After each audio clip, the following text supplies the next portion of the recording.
भारत का यह तिरंगा हमारे लिए केवल राष्ट्र ध्वज भर नहीं है, बल्कि 3 रंगों के अपने कलेवर में ये हमारे अतीत के गौरव, वर्तमान के कर्तव्य बोध और भविष्य के सपनों को समेटे हुए है। अतः जब हम इसे आदर के साथ लहराते हैं तो एक साथ हमारा जुड़ाव कल, आज और कल से हो जाता है। अपनी आज़ादी के 75 साल के सफर पर निगाह डालें तो पाएंगे कि समय के साथ लोकतांत्रिक व्यवस्था हमारे यहाँ समावेशी और विकेंद्रित होती गई है।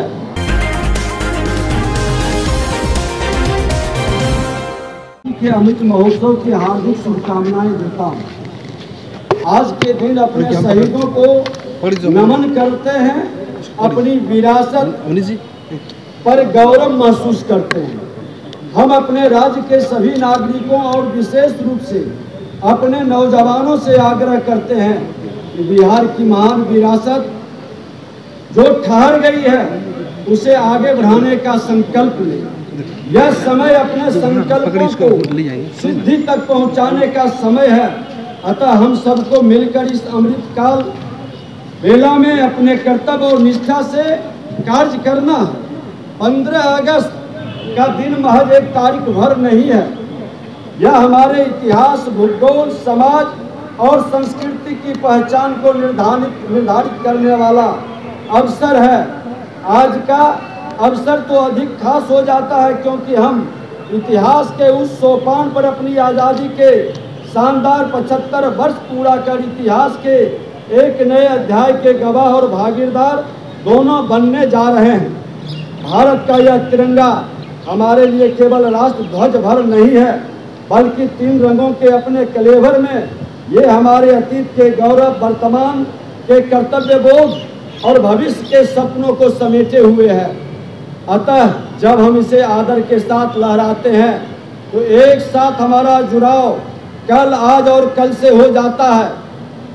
अपनी आज़ादी के 75 साल के सफर पर निगाह डालें तो पाएंगे कि समय के साथ लोकतांत्रिक व्यवस्था हमारे यहाँ समावेशी और विकेंद्रित होती गई है। हमने दुनिया के सामने कल्याणकारी, सर्वस्पर्शी लोकतंत्र का शानदार उदाहरण पेश किया है, लेकिन गंभीरता से मूल्यांकन करें तो हमें अपनी कुछ कमियों को भी स्वीकार करना होगा। बीते 7 दशकों के संवैधानिक लोकतंत्र के इस सफर में हम अपने अधिकारों के प्रति ज़्यादा सचेत रहे और कर्तव्य के प्रति उदासीनता का व्यवहार आज कहीं न कहीं हमें दुखित कर रहा है। शायद इसलिए हम उतना हासिल नहीं कर पाए जिसकी अपेक्षा हमने खुद से और दुनिया ने हमसे की थी। हम एक ऐसे देश और समाज के अंग हैं जहां कर्तव्य बोध ही हमारी सभ्यता और संस्कृति की धुरी है। हमारे धर्म का मर्म ही कर्तव्य पालन पर टिका है। हमारे संविधान निर्माताओं ने भी इतिहास और विरासत से ही प्रेरणा लेकर हमारे लोकतांत्रिक ढांचे की नींव रखी थी। अतः हमने अपने अतीत से प्रेरणा लेकर देश और समाज के हर व्यक्ति के दिल में कर्तव्य का दिया जलाना है, ताकि आज से 25 वर्ष बाद जब हम आज़ादी का शताब्दी वर्ष मना रहे होंगे तो दुनिया हमें एक बार फिर से विश्व गुरु और सोने के चिड़िया के रूप में देखे और जाने। देश के माननीय प्रधानमंत्री जी ने भी आज शताब्दी वर्ष समारोह में अधिकार और कर्तव्य पर विस्तार से पूरे माँ भारती के संतानों को संबोधित कर करके जब हम आज़ादी के शताब्दी वर्ष मनाएंगे तो वो आज़ादी का शताब्दी वर्ष सिर्फ अधिकार की बात करने वाले लोगों तक सिमटा नहीं रहे, अधिकार की बात करने वाले के साथ साथ कर्तव्य बोध के पथ पर नेतृत्व करेगा।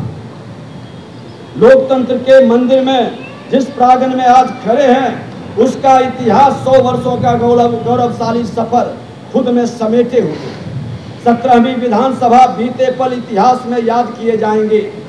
आप सबके स्नेह, समर्थन और आशीर्वाद से मुझे विधानसभा अध्यक्ष के रूप में 20 महीने के छोटे कालखंड में मैंने जन अपेक्षाओं तथा जन आकांक्षाओं पर खरा उतरने का हर संभव प्रयास किया। विधानसभा भवन के ऐतिहासिक शताब्दी वर्ष में मैंने विधानसभा को विधायिकी कार्य के साथ साथ सामाजिक सरोकार से जोड़ने का प्रयास किया। इस प्रयास का शुभारंभ भारत के माननीय राष्ट्रपति जी के द्वारा किया गया, जिसे पिछले माह भारत के माननीय प्रधानमंत्री जी की उपस्थिति के माध्यम से नई ऊंचाई मिली। विगत 12 अगस्त को जब भारत के यशस्वी प्रधानमंत्री आदरणीय नरेंद्र मोदी जी आए थे, तो उन्होंने इस महान सदन के योगदानों की चर्चा की थी और यह बताया था कि किस प्रकार बिहार विधानसभा ने समय समय पर देश के विधायी विरासत में पद प्रदर्शक की भूमिका निभाई है और आज़ादी के पूर्व बिहार के प्रधानमंत्री श्री बाबू से जो सफरनामा शुरू हुआ, आज़ादी के बाद बिहार के प्रथम मुख्यमंत्री श्री बाबू से जो सफरनामा बिहार के इतिहास जो गौरवान्वित महसूस किया है, वो इतिहास की सफरनामा आज वर्तमान मुख्यमंत्री तक आया है। इस सफरनामा के विकास को हमको आपको मिलकर के आगे बढ़ाना है। दायित्व मिला तो मन में एक ही भाव था, एक ही संकल्प था कि इसके विधायकी प्रणाली को बेहतर करें। एक विधायक के रूप में जो हमने अनुभव किया था, उसमें एक सुधार का प्रयास किया। इन 20 महीनों में मैंने हर दिन हर पल यही प्रयास किया। उसमें कितना सफल रहा, कितना असफल रहा, इसका निर्णय तो इतिहास करेगा। लेकिन मैंने अपनी समझ, अपनी शक्ति और सामर्थ्य से अध्यक्ष के रूप में हर दिन जन अपेक्षा, जन सरोकार के प्रति समर्पित रहने का प्रयास किया, बिना किसी भय, पक्षपात, राग, द्वेष और लोभ के वही करने का प्रयास किया जो विधानसभा अध्यक्ष से अपेक्षित होता है। मैंने विधानसभा के विधायकी कार्य को पारदर्शी और उत्पादक बनाने का प्रयास किया, जिसका परिणाम है कि न केवल सदन के कार्य घंटों में वृद्धि हुई, बल्कि प्रश्नों के 100% उत्तर विभागों से आए। दलगत भावनाओं से ऊपर उठकर बिना किसी भेदभाव के मैंने सभी माननीय सदस्य को सदन के अंदर अपने कार्यालय में यथासंभव अधिकतम समय देने का प्रयास किया, जिसके लिए मेरे ऊपर विपक्ष के प्रति उदार होने का आरोप भी लगता रहा। लेकिन उसकी बगैर चिंता किए हम अपने सदन के प्रति जिम्मेवारी को निभाते रहे। विधानसभा की संसदीय कमेटी, हम जानते हैं कि बिहार के लोग हमेशा अच्छे कार्य में और अच्छे कार्य करने वाले को उत्साहित करता है। इस कार्य का प्रयास किया गया कि हमारा समाज सिर्फ सामाजिक अभिशाप से मुक्त ही न हो, सामाजिक वरदान से युक्त और सामाजिक सम्मान से पूर्ण हो, क्योंकि विरासत ठहर गई है।